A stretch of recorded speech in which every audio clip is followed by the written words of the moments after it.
Hi hello welcome back to Saviloka YouTube channel. ಇವತ್ತಿನ ವಿಡಿಯೋದಲ್ಲಿ mutton biryani ಯಾವ ರೀತಿ ಮಾಡೋದು ಅಂತ ತಿಳಿಸ್ಕೊಡ್ತಾ ಇದ್ದೀನಿ.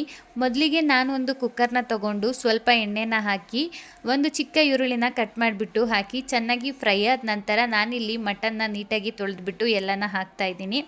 ಹಾಕಿ ಚೆನ್ನಾಗಿ ಮಟನ್ನ ಹುರ್ಕೋಬೇಕು. ಅದು ಹಸಿ ವಾಸನೆ ಹೋಗೋ ತನಕನೂ ಮಟನ್ ಹುರಿಬೇಕು.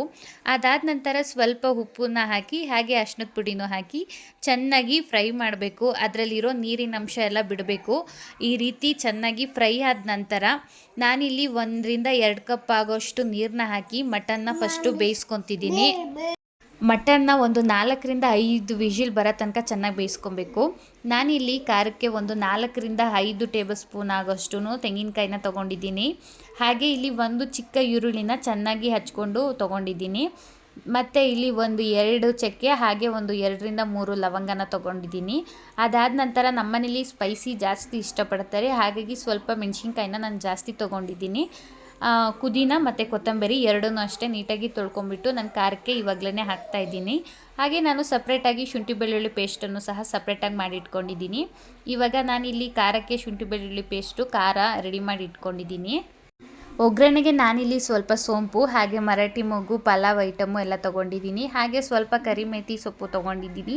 ಒಂದು 2-3 ಟೊಮೊಟೊ ಹಾಗೆ 1-2-3 ಈರುಳ್ಳಿ, 1-2 ಮೆಣಸಿನ್ಕಾಯಿನ ನೀಟಾಗಿ ಹಚ್ಚಿಟ್ಕೊಂಡಿದ್ದೀನಿ.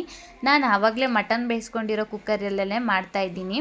ಸೊ ನಾನು ಮಟನ್ನ ಸಪ್ರೇಟ್ ಒಂದು ಪ್ಯಾನಿಗೆ ಎತ್ತಿಟ್ಕೊಂಡಿದ್ದೀನಿ. ನೀವು ನೋಡ್ತಾ ಇರ್ಬೋದು ಮಟನ್ ಯಾವ ರೀತಿ ಚೆನ್ನಾಗಿ ಬೆಂದಿದೆ ಅಂತ ಹೇಳಿಬಿಟ್ಟು. ನಾನಿಲ್ಲಿ ಒಂದು ಪ್ಯಾನಿಗೆ ಸ್ವಲ್ಪ ಎಣ್ಣೆನ ಹಾಕಿದ್ದೀನಿ. ಅದಕ್ಕೆ ನಾನು ಇವಾಗ ಸೋಂಪು ಹಾಗೆ ಮರಾಠಿ ಮೊಗ್ಗು ಪಲಾವ್ ಐಟಮು ಎಲ್ಲನೂ ಹಾಕಿದ್ದೀನಿ. ಅದು ಸ್ವಲ್ಪ ಫ್ರೈ ಆಗ್ತಿದ್ದಂಗೆ ನಾನಿಲ್ಲಿ ಹಸಿಮೆಣ್ಸಿನ್ಕಾಯಿನ ಹಾಕಿದ್ದೀನಿ. ನಾನು ಖಾರಕ್ಕೆ ಆಲ್ರೆಡಿ ಮೆಣಸಿನ್ಕಾಯಿ ತೊಗೊಂಡಿದ್ದೀನಿ. ಇದು ಸ್ವಲ್ಪ ಇರಲಿ ಅಂದ್ಬಿಟ್ಟು 2 ಹಸಿಮೆಣ್ಸಿನ್ಕಾಯಿನ ತೊಗೊಂಡಿರೋವಂಥದ್ದು.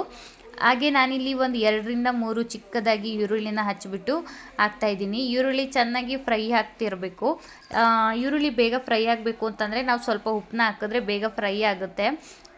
ಸ್ವಲ್ಪ ಫ್ರೈ ಆದ ನಂತರ ನಾನಿಲ್ಲಿ ಶುಂಠಿ ಬೆಳ್ಳುಳ್ಳಿ ಪೇಸ್ಟನ್ನು ಹಾಕಿ ಚೆನ್ನಾಗಿ ಫ್ರೈ ಮಾಡ್ಕೊತಿದ್ದೀನಿ. ಕರಿಮೇಥಿ ಟೊಮೊಟೊ ಎರಡನ್ನೂ ಹಾಕಿ ಚೆನ್ನಾಗಿ ಫ್ರೈ ಮಾಡ್ಕೊತಾ ಇದ್ದೀನಿ. ಹಾಗೆ ಇವಾಗಲೇ ನಾನು ಮಟನ್ನ ಇದಕ್ಕೆ ಹಾಕ್ಕೊಂಡು ಮಟನ್ನು ಸ್ವಲ್ಪ ಫ್ರೈ ಮಾಡ್ಕೊತೀನಿ. ನಾನಿಲ್ಲಿ ಒಂದು ಕೈಯಲ್ಲಿ ವಿಡಿಯೋ ಮಾಡ್ತಿರೋದ್ರಿಂದ ನಿಮಗೆ ನೀಟಾಗಿ ಅಷ್ಟು ಕ್ಲಿಯರಾಗಿ ಕಾಣಿಲ್ಲ ಅಂದರೆ ಪ್ಲೀಸ್ ಯಾರೂ ಬೇಜಾರು ಮಾಡ್ಕೋಬೇಡಿ. ಸೊ ಇವಾಗ ನಾನು ಎಲ್ಲನೂ ನೀಟಾಗಿ ಫ್ರೈ ಮಾಡ್ಕೊತೀನಿ. ನಾನು ಒಂದು 5 ಥರ ಮಸಾಲಾನ ತೊಗೊಂಡಿದ್ದೀನಿ. ಗರಂ ಮಸಾಲ, ಬಿರಿಯಾನಿ ಮಸಾಲ ಹಾಗೆ ಖಾರದ ಪುಡಿ, ಅರಿಶಿಣದ ಪುಡಿ, ಸ್ವಲ್ಪ ಚಕ್ಕೆ ಲವಂಗ ಪುಡಿ ಇದಿಷ್ಟನ್ನು ಹಾಕಿ ಚೆನ್ನಾಗಿ ಇನ್ನೊಂದು ಸಲ ಫ್ರೈ ಮಾಡ್ಕೊತಾ ಇದ್ದೀನಿ.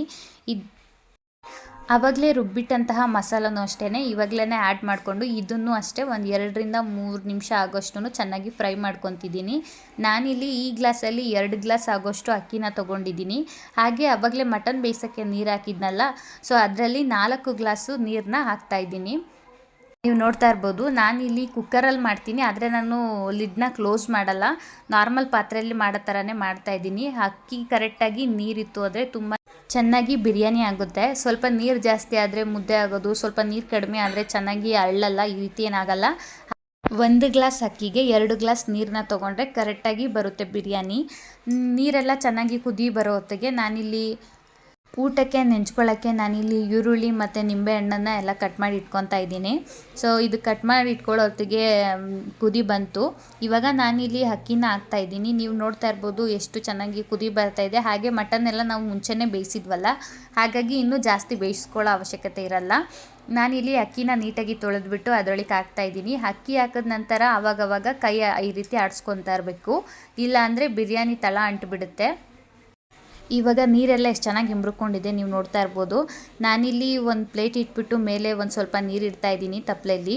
ಇವಾಗ ಲೋ ಫ್ಲೇಮಲ್ಲಿ ಇಟ್ಬಿಟ್ಟು ಒಂದು 15 ಮಿನಿಟ್ಸ್ ಆದಮೇಲೆ ನೀವು ನೋಡ್ತಾ ಇರ್ಬೋದು ಎಷ್ಟು ಚೆನ್ನಾಗಾಗಿದೆ ಬಿರಿಯಾನಿ ಅಂತ ಅಂದ್ಬಿಟ್ಟು. ಹಾಗೆ ಮಟನ್ ಪೀಸು ಅಷ್ಟೇ ತುಂಬ ಚೆನ್ನಾಗಿ ಬೆಂದಿತ್ತು, ಅಷ್ಟೇ ಖಾರವಾಗಿ ರುಚಿಯಾಗಿತ್ತು. ಈ ವಿಡಿಯೋ ಇಷ್ಟ ಆದರೆ ಪ್ಲೀಸ್ ವಿಡಿಯೋಗೆ ಲೈಕ್ ಮಾಡಿ ಹಾಗೆ ಸಬ್ಸ್ಕ್ರೈಬ್ ಮಾಡಿ. Thanks for watching video.